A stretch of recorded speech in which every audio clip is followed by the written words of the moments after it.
Microsoft. Il y a deux genres de types que je méprise. Les flics et les salauds qui tuent leur patron. À tes yeux, je suis un voleur. Pour ma mère, je suis un fils. Aux yeux de mes hommes, je suis un chef. Il y a des limites qu'il ne faut pas franchir. Moi, les limites, je ne sais pas ce que c'est. Ainsi va la vie. Bien dur, t'as un sacré style. Tu gaspilles pas tes balles, toi. Tous les coups, tu cartonnes. Je me suis juré de faire la peau de ce salopard de Johnny. Et je vous garantis que ça, personne m'en empêchera. Salut à tous et bienvenue dans ce premier épisode de Hcast. Hcast, c'est le podcast du cinéma HK et asiatique. Je suis Marvin Montes et je suis en compagnie d'Erwan Kerok. Salut Erwan, ça va ? Salut, ça va et toi ? Eh ben écoute, ça va super bien. Déjà, je suis content qu'on puisse enfin faire ce pilote et en plus, on s'attaque à un gros sujet dès le début. On s'attaque à toute épreuve de John Woo, donc Hard-Boiled en anglais, et la traduction du titre original, c'est le détective malin à la main lourde, on pourrait dire. J'ai eu peur que tu nous le fasses en chinois quand t'as commencé à en parler. Donc on va commencer vite fait par le sommaire. On va se poser plusieurs questions pour traiter ce film. C'est en gros Hard-Boiled, c'est quoi ? On va parler un petit peu du contexte, puisque c'est très important quand on parle de ce film-là. On va se poser un peu de la question de savoir comment tout ça s'est fait, donc au niveau mise en scène, scénario, et on va parler de l'impact que ce film a eu donc sur son réalisateur John Woo, sur ses acteurs Chow Yun-fat, Tony Leung et compagnie. Eh ben écoute, je suis prêt. Salaud, tu nous as trahis. T'étais avec un fou. Alors, on va se poser la question, Hard-Boiled, c'est quoi ? À toute épreuve, c'est un film de 1992, c'est un film hongkongais qui a été écrit par Barry Wong et réalisé par John Woo. Donc ce qui est notable, c'est que c'est le dernier film de John Woo avant son départ à Hollywood, où donc il a connu la gloire grâce à notamment Volte-Face et Mission Impossible 2, avant de rentrer un peu la queue entre les jambes malheureusement en Chine pour tourner à l'époque le plus gros budget de l'histoire du cinéma chinois, qui était la duologie Red Cliff. C'est ça. Donc en fait, Hard-Boiled, il fait un peu partie de ce qu'on pourrait appeler ses polars urbains. C'est un truc qui a beaucoup contribué à sa popularité, plus du côté occidental. Et donc au casting, on retrouve évidemment Chow Yun-fat et Tony Leung. Chow Yun-fat et Tony Leung, qui, notamment Chow Yun-fat, donc qui est indissociable de la filmographie de John Woo, parce que c'est l'acteur fétiche du réalisateur, qui avait commencé à collaborer avec lui sur Le Syndicat du Crime, et il faut retenir que Le Syndicat du Crime, c'est un des films les plus célébrés de l'histoire du cinéma chinois. Donc effectivement, c'est avec Chow Yun-fat qui était à l'époque et qui est resté pendant très longtemps la plus grande star du cinéma asiatique. C'est quoi tous ces oiseaux en papier ? Tu te sens seul ? C'est pour te tenir compagnie ? En fait, j'ai horreur des oiseaux en papier. Chaque fois que je tue quelqu'un, j'en fais un. Si ça te dit, j'en fais un pour toi. Amusant ça. Quand tu crèveras, qui est-ce qui t'en fera un ? Donc avant de passer au contexte, on va quand même le pitcher, Hard-Boiled. Hard-Boiled, c'est l'histoire d'un flic casse-cou, d'un flic dur à cuire, complètement dans l'esprit de l'inspecteur Harry, donc qui est interprété par Chow Yun-fat, l'inspecteur Tequila Yuen, Tequila étant son surnom et sa boisson préférée, donc qui décide en gros d'aller mettre ses pieds dans le plat de gangsters notoires qui règnent absolument sur la ville. Et en faisant cela, il va croiser le chemin d'un tueur qu'il ignore être un flic infiltré, interprété par Tony Leung. Tony Leung, grand acteur chinois également, et ensemble, ils vont se mettre à collaborer pour faire tomber le fameux gangster interprété par Anthony Wong. Anthony Wong, également un grand acteur et un grand visage du cinéma hongkongais qu'on a retrouvé également dans les plus grands films de Johnny To. Donc Tony Leung, qui s'appelle Tony ou Alan, on ne sait pas. Dans le film, dans le film, voilà. Selon les versions, on a selon les versions. Voilà, c'est une interprétation différente. Voilà, il y a plusieurs versions de ce film. On ne sait pas quelle est la version officielle, mais c'est toujours une grosse difficulté avec le cinéma hongkongais. Il y a une réédition qui est sortie sous le label HK en France, et il y a une autre édition qui a été ressortie donc au Royaume-Uni, il me semble. Donc c'est la collection Dragon Dynasty, et c'est une collection qu'ils ont là-bas. Et donc l'étalonnage est pas du tout le même, il est très bleu, et la traduction est pas tout à fait la même d'ailleurs. C'est pas très grave. Bon écoute, on va tout de suite rentrer vraiment dans le cœur du sujet et on va parler d'un truc hyper important pour Hard-Boiled, c'est le contexte. Donc on y va tout de suite. Écoutez-moi bien. À cause de cette putain d'affaire, j'ai perdu mon pote. Et je me fous de ce qui peut m'arriver. Donc Hard-Boiled, le contexte, c'est quoi ? Alors, Hard-Boiled, comme tu l'as dit dans l'intro, c'est le dernier film de John Woo avant de partir aux États-Unis.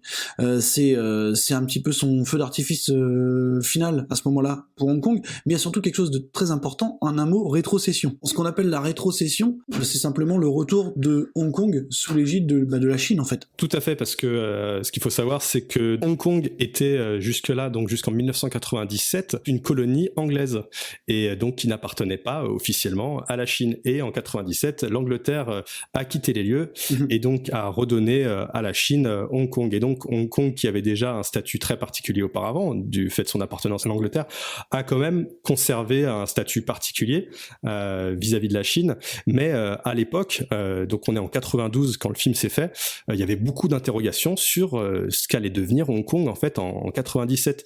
Et donc le film fait vraiment écho à cette incertitude, aux incertitudes des cinéastes et de la population hongkongaise qui ne savent pas à quelle sauce ils vont être mangés, parce qu'il y avait à Hong Kong une énorme liberté et notamment pour faire des films au niveau de la représentation de la violence. Là je parle vraiment du point de vue du cinéma, je parle pas du point de vue de l'humain. Bien sûr, parce que c'est vrai que s'il y avait une interrogation, une crainte, c'était évidemment la censure, de repasser sous le contrôle quelque part du gouvernement chinois, quoi. Alors même si je me suis renseigné un petit peu, il y avait déjà eu quelques réalisateurs hongkongais qui avaient des problèmes avec la censure, par exemple Choi Ark qui avait des soucis au moment de l'enfer des armes, il me semble. Oui, ouais, tout à fait. Même s'il était encore sous le pavillon hongkongais, avait déjà eu des soucis de censure, mais vraiment là on était censé atteindre un autre niveau et perdre peut-être une certaine liberté de ton.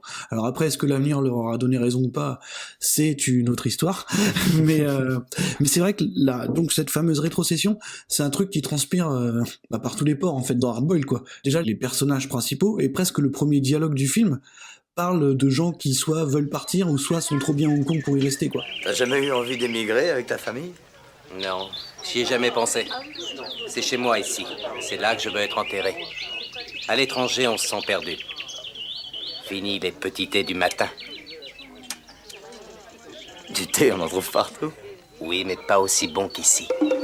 C'est un dialogue qui est très intéressant, qui est entre le personnage de Tequila, donc ils sont dans une maison de thé où il va se dérouler un carnage absolument abominable quelques minutes plus tard, mais il est en train de discuter avec son coéquipier et il parle justement de fait de vouloir rester à Hong Kong et on sent quand même une peur, justement. Il parle des petits plats qui sont typiquement hongkongais, est-ce qu'on pourra retrouver les mêmes si on part, et en même temps ce qui est intéressant là-dedans dans ce dialogue-là, qui est assez court, hein, c'est que ça fait également écho au départ de John Woo. Ouais, bien sûr. C'est-à-dire qu'on sent que à travers ce dialogue, il se pose la question, il sait qu'il va partir à Hollywood à ce moment-là, et il se pose la question de est-ce que j'arriverai à retrouver un semblant de ma vie à l'étranger. Et donc comme tu disais tout à l'heure, Hard Boiled, c'est effectivement un feu d'artifice final, il veut vraiment tout défoncer avec ce film avant de partir, et en même temps c'est une carte de visite pour les États-Unis, c'est dire voilà ce que je sais faire, je suis devenu à l'époque peut-être un des cinéastes, si ce n'est le cinéaste hongkongais le plus important à ce moment-là. Il veut être accueilli en bonne et due forme aux États-Unis. Bon, la suite est différente, mais effectivement c'est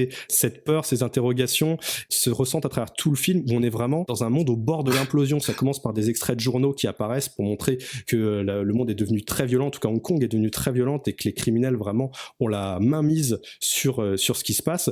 Et justement, c'est une peur qu'on ressent de John Woo à travers ce film, c'est de dire il a peur que justement ça se transforme en grand n'importe quoi. Et c'est aussi pour ça que pour la première fois, il décide d'arrêter de parler de criminels. Il a dit je veux montrer des super flics parce que j'en ai marre de montrer les criminels comme des types géniaux, comme des types très classe. Je veux montrer que les flics sont des gens incroyables, ils peuvent faire le ménage. Alors ça reste quand même des flics un peu borderline, hein. Méga borderline. Qui a le premier. Je dirais même que la border, il la défonce, mais bon. Ouais, dès le début. Hein. Tu veux savoir qui tu viens de buter? Je vais te le dire. Ça faisait des mois que je les suivais. J'étais sur le point de les coincer. J'avais des preuves. Je te remercie. Grâce à toi, je n'ai plus rien. D'ailleurs, ce qui est drôle dans cet écho à John Woo et à son départ, c'est que même les deux personnages principaux, parce que même le personnage de Tony Leung, c'est quelqu'un qui veut juste partir dans un pays nordique ou je sais plus. C'est l'ambition majeure des deux personnages. D'ailleurs, on sait pas toujours où situe le point de vue de John Woo dans le film là-dessus, mais ça tendrait à dire que les gens qui sont bloqués et qui restent à Hong Kong, en général, ont des destins pas toujours très, très sympathiques, quoi. Il est très ambigu par rapport au message justement sur Hong Kong. Je pense qu'il montre clairement qu'il adore Hong Kong, même de la manière de filmer Hong Kong, hein, et ce dès la première scène. Il filme vraiment avec un grand amour la maison de thé, qui d'ailleurs était une vraie ancienne maison de thé presque historique et qui était sur le point de se faire détruire. Et donc il voulait absolument filmer dans cette maison de thé avant qu'elle soit détruite justement. Et donc on sent un vrai amour pour la ville et en même temps il la montre sur le point d'imploser. On arrive à une sorte de purge de la ville à travers l'image de l'hôpital en feu. À la fin, on pourrait voir là-dedans que le nouveau Hong Kong va devoir passer par un point de rupture pour se débarrasser des criminels, pour se débarrasser des problèmes et arriver à une forme de volupté. Ouais, c'est bien comme mot. Et d'ailleurs, ce qui est intéressant et ce qu'il faut noter aussi, c'est que par rapport au discours et au point de vue de John Woo, c'est que John Woo lui-même est dans le film, en fait. Il fait un espèce de patron de bar, je crois. Il fait un ex-flic qui est devenu patron de bar. Et en fait, il va conseiller lui-même son personnage principal, quoi. Et il a un point de vue, c'est pareil, encore assez ambigu sur ce qui se passe, donc non, mais c'est vrai, c'est son discours, je me dis, ouais, d'accord, ok. Et ce personnage avait été suggéré par Chow Yun-fat. Je crois que c'était un des derniers jours de tournage, et il avait dit, ouais, pourquoi tu jouerais pas ce personnage de mentor? Et donc ils avaient tourné ces scènes-là. Et le personnage de John Woo, donc en train de parler avec le personnage de Chow Yun-fat lui dit, J'ai perdu un ami. et le personnage de John Woo avec beaucoup de tact, qui lui dit, On fait pas d'omelette sans casser deux. C'est ça. Et encore une fois, c'est là où tu te dis, bon, le caractère ambigu du point de vue de John Woo est assez dur à comprendre. Et d'où les personnages principaux, tous les deux hyper borderline, hein, puisque comme on le disait au début, oui, Tequila, c'est pas un mec qui est forcément partisan de la méthodologie classique, on va dire, de la police, quoi. bah, tu disais que c'était des flics borderline. Le personnage de Tequila est clairement inspiré de l'inspecteur Harry et du personnage de Popeye dans French Connection, mais clairement il va beaucoup plus loin qu'eux. Mais ça se limite pas à Tequila, puisque par exemple, si tu prends le personnage d'Alan, qui est un flic, on peut le dire undercover, hein, dans le film, il fait des dommages collatéraux assez incroyables pendant son infiltration, quoi. Bah, en fait, là où ça me choque plus par rapport au personnage de Tequila, c'est vrai que on pense que c'est un criminel, tout simplement, hein. Il nous est présenté comme un tueur, donc ça me choque pas qu'il tue des gens au début. Après, c'est vraiment que c'est la révélation que ce soit un flic sous couverture. Effectivement, ça fait relativiser un peu ce qu'il a fait avant, mais on se dit, bon, en fait, il est obligé d'une certaine manière d'assassiner, même si c'est absolument terrible, je te rejoins complètement, ce qu'il fait. C'est vrai qu'il est pas présenté tout de suite comme un undercover, hein. Mais le personnage de Tequila, lui, par exemple, au début, il commet un meurtre qui est purement motivé par la vengeance. Quand il arrive à choper le mec qui vient de tuer son coéquipier, il lui met le flingue sur la tête. Alors on se dit, bon, il va l'arrêter. Bah non, qu'est-ce qu'il fait? Il tire à bout portant dans la tête du mec avec le sang qui lui gicle au visage. Et quand j'ai vu ce film, j'ai fait, waouh, la première fois que tu vois ça. Ce que je veux dire, c'est que quand je regardais des films, j'avais justement ce cinéma américain où ça va jamais aussi loin que ça, tu vois, ça va être l'inspecteur Harry qui vise le mec et qui lui dit, ouais, vas-y, fais-moi plaisir, ramasse le flingue et je te tue. Mais là, il lui dit pas un mot, il appuie sur la gâchette en hors-champ, tu vois même pas qu'il appuie sur la gâchette, t'entends juste, et tu vois le sang qui lui gicle au visage, et tu dis, ah ouais, putain, c'est un autre niveau de hardcore quand même, quoi. Il y a aussi justement cette fameuse fusillade dans le salon de thé où il y a quand même plein d'innocents qui meurent. Exactement. Et là, c'est la scène d'intro. C'est la scène d'intro, c'est un truc auquel t'es pas habitué à voir ça en tant que public occidental. Mais il y a toujours, dans le climax du film, il y a une chier d'innocents qui meurent de façon gratuite d'ailleurs, et c'est hyper violent, quoi. La scène qui se passe à l'extérieur de l'hôpital où ça tire vraiment à balles réelles sur des innocents qui essaient de s'enfuir, quoi. Il y a vraiment aucune limite. Ouais, c'est tout à fait. Ce que je voulais dire, c'est aussi que pour en revenir vite fait à ce qu'on disait sur le personnage d'Alan justement et sur les dommages collatéraux qu'il va créer, c'est que c'est là où se situe peut-être parfois un petit peu les limites de John Woo, c'est dans ses ruptures de ton, tu vois. Même si là il en fait moins que par exemple dans The Killer ou d'autres œuvres comme ça, c'est que il y a toujours ces petites phases hyper émotionnelles, tu sais, où un personnage commence à avoir des regrets, tu vois, par exemple. Et Alan, il a des regrets à des moments un peu étranges, où tu vois, après avoir tué de sang-froid 20 mecs, il va commencer à se dire, oh non, pourquoi j'ai fait ça? C'est pas toujours. John Woo, je pense pas qu'il soit un cinéaste qui soit connu pour sa grande subtilité. Évidemment que non. Et c'est ce qui fait la richesse aussi de son cinéma. Bien sûr. C'est que son cinéma est d'une franchise totale, ce qui fait que même quand il arrive sur un tournage, il sait pas encore personne ne sait ce qui va tourner parce qu'il invente au fur et à mesure.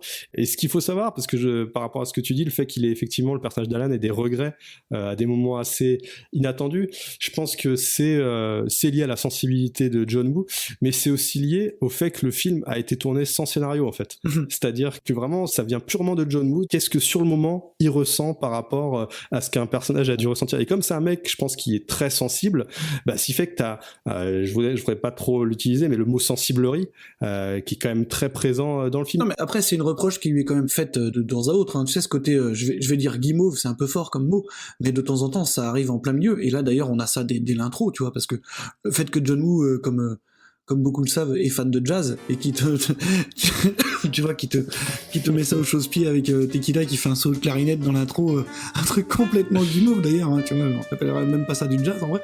Et c'est incroyable, d'ailleurs ça se ressent beaucoup dans la BO, qui est une sorte de jazz pop guimauve un peu bizarre. Ouais, mais j'ai peut-être pas assez de recul par rapport à ça. Je pense que peut-être la première fois que je l'ai vu, effectivement, ça a pu me choquer, mais c'est tellement un film qui fait partie de moi maintenant que je me rends plus compte. J'ai vu tellement de films asiatiques où la bande originale était tellement affreuse que quand je vois les films de John Woo et par exemple la BO de The Killer dont les 3/4 sont piqués directement dans la BO de Red Heat de Walter Hill, où à toute épreuve je me dis putain, franchement c'est pas trop mal.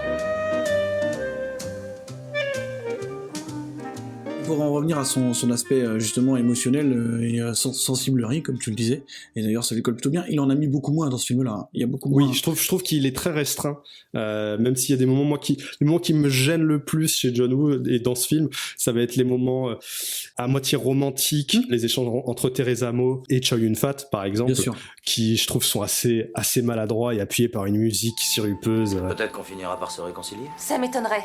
Quelle idiote, dire que j'ai foutu en l'air ma jeunesse avec toi. Tu aimes les roses blanches? Tu ne savais pas? Tu me l'avais jamais dit. Bah lui non plus, je ne lui avais jamais dit. Je me demande comment il a deviné. Tu parlais tout à l'heure du fait que le film se soit tourné sans scénario, et c'est une anecdote qui est sortie de HK Magazine, d'ailleurs Anthony Wong s'en était pas mal plaint. Ah oui, j'ignorais. Du fait que, en fait, il aime pas du tout le film, Anthony Wong. Ah bon, d'accord. Enfin, clairement, pour le citer, la citation est sortie d'HK Magazine, hein, c'est à toute épreuve, c'est de la merde. Voilà. Je ne joue rien, le réalisateur m'a à peine parlé et ne m'a rien demandé, en fait. Voilà, c'est ça. D'accord. Et c'est une reproche qui est souvent faite à John Woo, c'est qu'il ne demande rien à personne sur le tournage. Bah, je pense qu'il est très, très investi dans sa réalisation et dans ses personnages plus que dans ses acteurs, on va dire. Disons qu'il a la chance d'avoir un alter ego devant la caméra, donc qui est Chow Yun-fat. C'est ça. Et les seconds couteaux, sans leur manquer de respect, sont un petit peu laissés de côté en général. D'ailleurs, c'est des personnages beaucoup moins marquants. Même si là, on a le personnage par exemple, de Mad Dog, qui lui est un personnage qui est resté, en fait, dans l'imaginaire collectif. Complètement, et qui est interprété d'ailleurs par Philippe Kwok, qui est également le chorégraphe des cascades sur le film, et qui était également chorégraphe des cascades sur le Pacte des loups de Christophe Gans. Exactement. Et donc, ouais, heureusement qu'il a des acteurs talentueux, effectivement, pour le soutenir, si effectivement il s'avère que c'est vrai, mais ça passe assez bien, parce que le film ne fait pas dans la subtilité, hein. La scène du hangar avec tous les mecs, Tequila, qu'est-ce qu'il fait pour les attaquer? Bah, il dit, je prends mon flingue et j'y vais, t'as 60 mecs en face, mais c'est pas grave, quoi. Ouais, et puis j'arrive en l'air, comme ça, pendu, enfin, c'est des techniques d'infiltration, niveau Bad Boys, quoi. Mais ça passe complètement grâce à la mise en scène, bien sûr, et au fait que t'as pas vraiment le temps de réfléchir. À toute épreuve, ça tient sur 3 scènes, quoi. Ça tient sur la scène de la maison de thé, ça tient sur la scène du hangar, et ça tient sur la très longue scène d'action de l'hôpital, quoi. Entre ces scènes-là, c'est juste des respirations, en fait, tu t'en fous un peu de ce qui se passe. On se serre la main. C'est toi qui as le flingue. On parlait de mise en scène, et c'est ça qui est hyper important, et là il y a forcément un mot qui va nous venir en tête tout de suite et à la bouche, c'est évidemment fusillade, gunfight, c'est une référence de l'action des années 90, clairement. D'ailleurs, tout continent confondu, je pense que ça se limite même pas à HK. Bah, c'est vraiment pour moi une des pierres angulaires du cinéma d'action des années 90, mais même en général. Ouais, vraiment. Quand je pense au cinéma d'action, je pense effectivement à Die Hard, Terminator 2, à toute épreuve. C'est 3 des films qui me viennent tout de suite. Il y en a, selon les personnes, il y en aura d'autres, et il y en a d'autres, mais c'est vraiment les 3 premiers qui me viennent. Et quand j'ai vu à toute épreuve, ça a été une énorme claque, alors que j'avais effectivement vu, voilà, tous les grands classiques des années 80-90 du cinéma d'action, qui étaient pour moi, voilà, ce qui se faisait de mieux dans le genre, hein, même L'Arme Fatale, ce genre de choses. Et de voir ce film-là, qui avec un budget qui doit être 4 fois inférieur à n'importe lequel de ces films américains, arrive à te mettre une claque, arrive à être tellement finalement plus jusqu'au boutiste dans ses idées, dans sa démonstration d'action. C'est forcément mémorable. Moi, tous les copains à qui je l'ai montré à l'époque, parce que il fallait que je le montre aux gens, il fallait que les gens sachent qu'un film comme ça existait, et ils ont pris, à partir du moment où ils étaient sensibles à l'action, ils ont pris une méga claque, quoi. Et eux-mêmes voulaient le montrer aux gens autour d'eux, parce que ce que je veux dire, c'était inimaginable d'avoir un tel niveau de violence et de maestria en même temps dans un film, et d'autant plus dans un film hongkongais, où c'était une époque où peu de gens regardaient des films hongkongais encore. Et d'ailleurs, ce que tu disais justement, c'est jusqu'au boutiste. Et je pense que quand on pense à tous ces classiques du cinéma d'action, principalement américain que tu cites, donc Terminator et compagnie, aucun n'est aussi jusqu'au boutiste que, alors à part peut-être certains films d'action que les Hongkongais ont fait aux États-Unis, mais ça on en parlera certainement un autre jour, mais aucun n'est aussi jusqu'au boutiste que par exemple à toute épreuve, parce que le climax dure 45 minutes, il me semble. Alors, je veux dire, on a une scène d'action ininterrompue de 45 minutes. À ce moment-là, on ne voyait ça de nulle part ailleurs, quoi, clairement. Et puis c'est une scène d'action de 45 minutes qui ne démérite pas. C'est-à-dire que c'est une scène d'action complètement folle, d'ailleurs, qui contient un plan séquence hyper marquant, qui est toujours virtuose aujourd'hui, quoi. Là, on a revu le film tous les deux hyper récemment. Enfin, ça marche toujours, quoi. Les scènes d'action de Hardboiled, clairement, elles sont folles, quoi. Bah, ça marche toujours parce que aussi c'est le talent des chorégraphes, le talent de la mise en scène et également l'inventivité du montage, en tout cas du scénario, parce que je disais qu'il n'y avait pas de scénario, mais en fait ils ont réussi à créer un build-up de tension avec les différentes situations, parce qu'il faut savoir que dans ce final on suit quand même plusieurs événements en même temps. On suit les flics qui sont à l'extérieur, donc qui suivent la situation. On suit Choi Yun-fat qui essaye de choper Anthony Wong. On suit Tony Leung qui se bat contre Mad Dog, et il y a un tel build-up de tension que effectivement on est complètement sous tension pendant 45 minutes, et quand je dis ça ne démérite pas, c'est que la mise en scène se renouvelle constamment, et même au bout d'un moment, moi je sais pas pour toi, mais les premières fois que j'ai vu à toute épreuve, j'ai un moment t'as envie que ça se termine, parce que c'est certes génial, mais que t'en peux plus, t'as vu tellement de gens mourir. C'est une sorte de générosité à laquelle on n'était pas habitué, en fait. Je sais pas pour toi, mais moi j'ai principalement, comme beaucoup de monde en fait, découvert le cinéma américain avant de découvrir le cinéma hongkongais, et c'est intéressant qu'on parle d'Hardboiled comme premier sujet dans cette émission-là, puisque c'était presque une porte d'entrée, il me semble, vers Hong Kong. Je pense que ça doit être un des premiers que j'ai dû voir, et ouais, cette générosité-là, clairement, elle te sèche, quoi.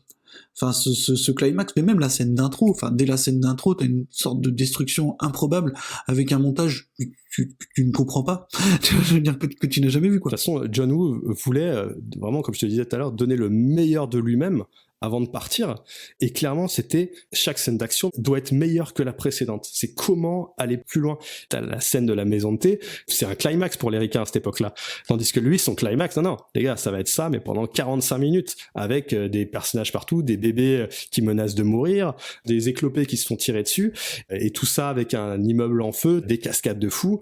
Et donc effectivement, je trouve que c'est une excellente porte d'entrée, parce que on sent vraiment cette influence du cinéma américain, et en même temps il y a des trucs vraiment typiquement HK, qu'on retrouve cette ultra-violence, c'est le côté un peu sirupeux qui est complètement déstabilisant pour un public occidental. Et puis effectivement, cette influence du cinéma américain, et d'ailleurs, on la retrouve aussi dans le côté buddy movie, mais pas complètement. C'est-à-dire que c'est un buddy movie, mais non, en fait, c'est un film de flic infiltré. T'as, comment dire, le flic tête brûlée. Son supérieur, on s'attendra à ce que ce soit le mec qui gueule « Putain, mais pourquoi tu m'as fait ça? Rends-moi ton badge !» Et en fait, non, c'est un mec qui pousse au respect, et d'ailleurs qui est interprété par Philip Chan, qui était un ancien flic. Et d'ailleurs, c'est pas un buddy movie au sens propre, dans le sens où il reprend pas tous les tropes classiques du buddy movie, puisque les deux personnages principaux sont en fait aussi fous l'un que l'autre. On n'a pas de balance entre le mec habituellement qui tente de, tu vois, qui est trop vieux pour ses conneries, qu'on va dire, et le fou allié à côté, quoi. Johnny, je m'en fiche de mourir, mais laisse la vie sauve à mes hommes. Johnny, il a raison. Tu ne vas pas tous les descendre. C'est pas à moi de décider. À toi de voir, fais comme tu le sens. J'ai envie de rebondir là-dessus parce que tu parlais de cette histoire des bébés là. Sur l'affiche, on a Choi Yun-fat avec un bébé dans les bras. Affiche que j'ai toujours trouvé un peu ridicule, qui ne résume pas du tout l'esprit du film. On n'a jamais trop compris pourquoi vraiment en fait. On sait que a priori la première version du scénario devait mettre en scène un antagoniste qui empoisonnait des bébés. C'était un tueur psychopathe qui devait être interprété par Tony Leung justement, et donc qui empoisonnait des bébés, et c'était tiré d'un fait divers réel qui s'était vraiment passé à Hong Kong. Et donc au dernier moment, John Woo a décidé de changer parce qu'il a réalisé que son cinéma et la façon dont il glamourisait justement les criminels en général influençait des gens du quotidien, et il avait été très choqué au moment du tournage de À toute épreuve d'apprendre que il y avait 3 jeunes Vietnamiens aux États-Unis qui avaient essayé de commettre un hold-up et qui s'étaient fait tuer par la police, et qui s'étaient avérés être fans de son cinéma. Et donc il a toujours voulu faire très attention de pas influencer dans le mauvais sens du terme. Et d'ailleurs John Woo, il faut le voir en interview ou quoi, c'est pas un mec du tout qui est fasciné par exemple par la violence, hein. Enfin c'est clairement pas la personnalité qui dégage, quoi. Pas du tout, c'est un mec très doux, et qui dit d'ailleurs en interview, moi la violence me fait peur. En fait il a quasiment le même point de vue sur la violence, pour connecter avec un autre cinéaste américain, c'est Tarantino en fait dit la même chose. D'ailleurs c'est une influence majeure de Tarantino, John Woo, c'est que Tarantino répète à l'envi qu'il déteste lui-même la violence, mais en fait c'est l'esthétisation de la violence qui l'intéresse. C'est pas la violence en elle-même, c'est ce qu'il peut en faire graphiquement.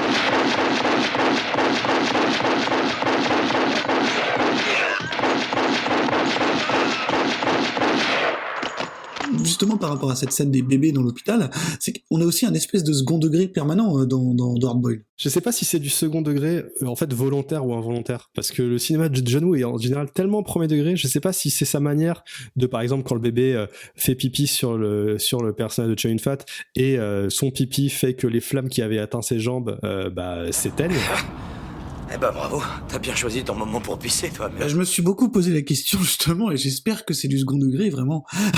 Mais, je pense que c'est une tentative très maladroite de second degré, c'est-à-dire effectivement d'imiter ses pairs américains, mais je pense ça fait l'humour chez John Woo, en tout cas dans ses films, on va dire plus sérieux, parce que je sais qu'il a eu une carrière de réalisateur humoristique auparavant, mais je n'ai jamais vu aucun de ces films-là. Les grandes heures de la comédie HK. C'est ça. Mais j'ai jamais été très fan de l'humour cantonais. On va peut-être devoir s'y coller, hein, attention. Ah oui, je sais, je m'y mettrai. Mais ouais, je pense que c'est plutôt quelque chose de, si, c'est un second degré, mais très très maladroit, quoi, qui moi personnellement me morifie plus qu'autre chose. Mais dans le contexte de ce film-là, c'est tellement généreux à tous les autres niveaux que c'est vrai que j'y fais pas très attention, quoi.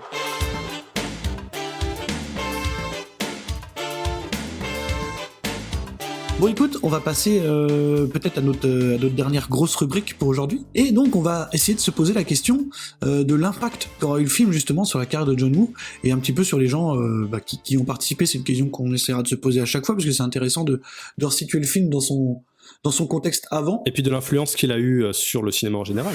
Déjà, la première chose à dire, c'est que, à toute épreuve, ça a été une vraie et très solide carte de visite pour les États-Unis, quoi. Ouais, en tout cas, ça aurait dû l'être. Oui, parce que c'est vrai qu'on n'a pas évoqué la réussite aléatoire de sa période US, quoi.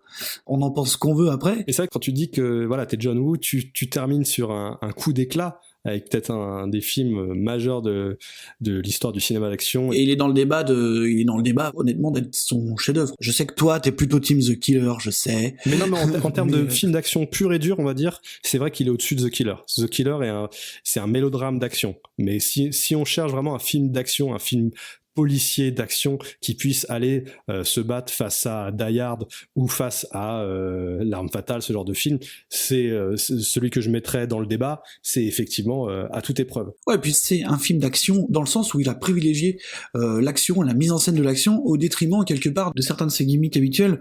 Tout le symbolisme est moins présent, le romantisme peut-être exacerbé est quand même beaucoup moins présent que... Ouais, je pense que c'est effectivement le côté américain plus assumé, comme il sait qu'il part aux États-Unis, il veut vraiment que ce film-là puisse être vu, parce qu'il sait que The Killer est vu d'une manière différente par un public occidental. The Killer, quand il a été vu au début, les gens rigolaient, notamment par cette sensibilité exacerbée qu'on retrouvait dans le cinéma de John Woo, et qu'on a appris ensuite par la suite à accepter, à approcher avec plus d'intelligence et plus de compréhension. Ouais, cette sensibilité d'ailleurs qu'il a vraiment presque perdu en fait en passant de l'autre côté, quoi. En fait, c'est ça qui est troublant, c'est que sa carrière n'ait pas été celle qu'elle aurait pu être aux États-Unis. C'est aussi lié au fait qu'on l'a pas laissé, ou il a pas voulu, je sais pas, s'exprimer avec justement tout ce qui faisait la richesse de son cinéma, mais également ses défauts. C'est-à-dire qu'on a gommé, d'une certaine manière, on a gardé le technicien John Woo, super metteur en images, on va dire, super monteur, les scènes d'action géniales, mais derrière, on a perdu effectivement, certes, cette sensibilité exacerbée qui pouvait gêner certaines personnes du public occidental qui n'étaient pas prêtes à recevoir ça, mais ça fait aussi qu'on a gommé tout le reste de ce qui faisait la qualité du cinéma de John Woo. Ce qui, pour moi, aussi explique que sa carrière se soit cassée la gueule là-bas. Même si on pourra quand même s'accorder sur le fait que de toute cette vague de réalisateurs HK, à partir aux États-Unis, c'est peut-être celui qui a la plus grande réussite à son actif, si on parle de volte-face, évidemment, quoi. Ouais, c'est celui qui s'en est le mieux sorti. Ça a pas duré longtemps, mais c'est celui qui s'en est le mieux sorti. Il a vraiment réussi, en fait, à construire une carrière. C'est-à-dire que chaque film était, on va dire, meilleur que le précédent. On sentait qu'il pouvait mieux s'exprimer. Donc Volte-Face ou même Mission Impossible 2, il a ses défenseurs. Hein. Et comparativement à ce qu'ont pu faire par exemple Ringo Lam ou Choi Ark aux US, qu'il a un film au moins, voilà, qui se tient vraiment bien. C'était quasiment le mélange, le plus parfait qui pouvait exister à ce moment-là entre ce qu'était John Woo et ce qu'était le cinéma américain, quoi. Pour revenir un petit peu à Hard Boiled, ce qui serait intéressant de voir surtout, c'est quelle influence vraiment il a eu, en fait, sur ce qui est arrivé après, quoi. Hard Boiled, et je rejoins les critiques dont j'écoutais les commentaires audio sur À toute épreuve, qui a été une date parce que c'est un des films qui a le plus influencé, le plus durablement, le cinéma américain en termes de style, dans la façon de filmer, dans la façon d'approcher la violence graphique et l'ultra-violence. Ça a été extrêmement repris. John Woo a montré qu'on pouvait pousser les choses très très loin et le cinéma américain était très intéressé par ça, ce qui fait qu'ils ont fait venir John Woo, mais en même temps ils ont redigéré complètement ça. Et le cinéma de John Woo, de toute façon on le retrouve dans des films, notamment sa façon de filmer les scènes d'action. Donc à toute épreuve a vraiment marqué une étape dans jusqu'où pouvait aller l'action. Pour moi c'est vraiment une date. Il aurait dû également lancer la carrière de Chow Yun-fat aux États-Unis. Bon, ça s'est pas passé comme espéré, hein, clairement. La suite de sa carrière a été de moins en moins glorieuse, malheureusement. Enfin, c'est un petit peu étrange. L'arc de carrière de Chow Yun-fat, c'est un truc que je ne m'explique pas toujours. La dernière fois que je l'ai vu, c'est dans une comédie musicale de John Lithgow qui s'appelle The Office.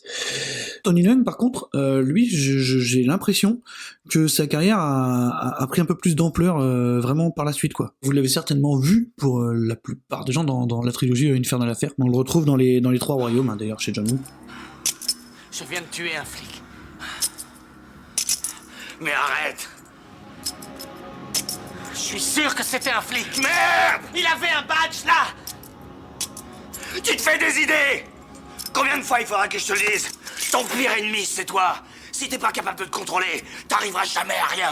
Écoute, on va terminer cet épisode avec une petite rubrique qui va s'appeler Créer des liens. Donc c'est tout simple, on va essayer un petit peu que vous soyez fan ou pas de Hard Boiled, que vous ne connaissiez peut-être pas Hard Boiled, on va essayer de faire le lien avec d'autres œuvres, peut-être soit occidentales, soit vraiment dérivées de HK, qui pourraient également vous plaire ou qui pourraient, si elles vous plaisent, vous mener vers Hard Boiled. Alors, bon, évidemment, on l'a cité des multiples fois, mais il faut quand même que je le recite. C'est évidemment l'inspecteur Harry. Ouais, tout à fait, qui a une énorme influence. Si vous aimez l'inspecteur Harry, vous devriez apprécier le personnage de Tequila. Ouais. Parce que je pense qu'il y a vraiment beaucoup de points communs, notamment forcément cet aspect borderline. Alors Tequila est peut-être un poil moins réac que certains inspecteurs Harry, parce que c'est pas toujours le même. Un poil moins réac, mais beaucoup plus violent. Mais beaucoup plus violent et puis beaucoup plus physique. Et sinon, moi, pour jouer un petit peu la facilité, je vous conseillerais quand même de jeter un œil aux films américains de John Woo, et surtout à Face Off et Mission Impossible 2, en fait, tant qu'à faire. Parce que vraiment, Face Off, en termes de mise en scène d'action, il a quand même beaucoup de points communs avec Hard Boiled. Disons que c'est plus... En fait, le problème que j'ai avec Volte-Face, que j'ai pas eu à l'époque où je l'ai vu, parce que j'étais vraiment très très fan, c'est qu'il est plus calibré. Effectivement, moi je l'avais pas vu à toute épreuve depuis très longtemps.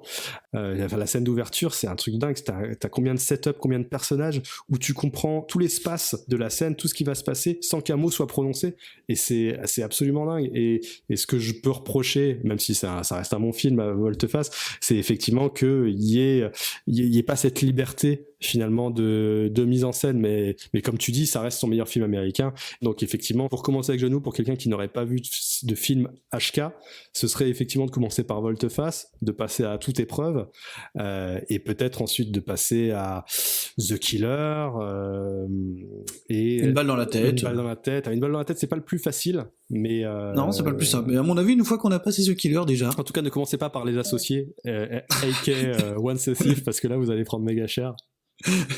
C'est vrai. Et pour ceux qui sont vraiment fans, qui voudraient connaître une sorte de suite officielle à Hard Boiled, puisqu'il en existe une. Exactement.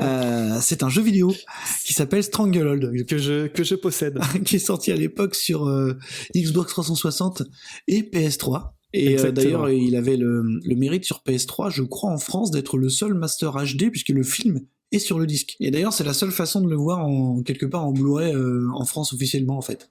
Et d'ailleurs, c'est vrai qu'au moment où on lance ce podcast, on a appris il y a pas si longtemps que HK Video allait vraiment revenir sous la houlette de Christophe Gans. Donc, on peut peut-être imaginer que certains des films qu'on a envie de revoir depuis le temps puissent enfin être édités, quoi. D'avoir HK, qui est un label extrêmement consciencieux, de proposer déjà l'édition DVD de À toute épreuve était absolument génial. Ils avaient même réussi à retrouver une version alternative de la scène d'intro, de la scène du jazz.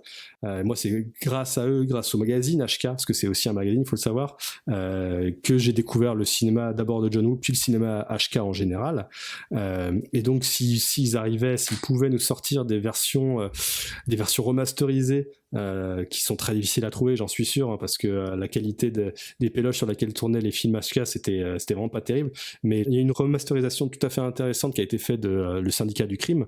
Et donc, s'ils pouvaient nous le sortir en France et puis trouver des masters, des grands classiques à HK, ce serait fabuleux, quoi. Donc voilà, est-ce que t'as autre chose à rajouter peut-être sur des œuvres en commun ou non ? D'autres films, je dirais que si justement c'est une porte d'entrée vers le cinéma HK ou le cinéma asiatique en général, si ça vous plaît et que vous aimez les trucs jusqu'au boutiste, après il y a plein de films, mais plus récemment il y a eu The Raid, moi qui m'a rappelé justement cette générosité de À toute épreuve. Mais il y en a eu plein, moi quand je pense à toute épreuve, je pense aussi à Time and Tide, bien sûr, par exemple, qui partage un peu cette envie de jusqu'au boutisme, même si Time and Tide est peut-être encore plus jusqu'au boutiste dans la déstructuration. Ouais, je dirais qu'il est plus taré en fait. Ok, bon bah écoute, c'était plutôt pas mal, on a quand même bien fait le tour. Donc évidemment, Hard-Boiled, c'est un film qu'on aime, hein, vous l'aurez compris. Ouais, c'est sûr. Et c'est un film qu'on vous conseille, évidemment, si vous ne l'avez pas vu. Erwan, merci. Et de rien, ça m'a fait très plaisir, écoute, de discuter avec toi, et j'espère que on pourra se retrouver très bientôt autour d'un nouveau film HK que j'ai vu ou que je n'ai pas vu. Ça va venir très vite, et puis on se dit à très bientôt pour un nouveau film HK. À très bientôt. Et voilà. Salut. Je le précise, on a fait un épisode de Final Cut entièrement consacré à John Woo, donc si vous voulez l'écouter, on parle un peu plus de volte-face, quoi. Puis surtout, continuez à regarder des films HK. Vous avez écouté HCast, un podcast de Marvin Montes et Erwan Kirok avec Micro Stockholm. Retrouvez-nous sur les réseaux sociaux et abonnez-vous, partagez le podcast et n'hésitez pas à mettre des étoiles et des petits commentaires sympas pour nous soutenir.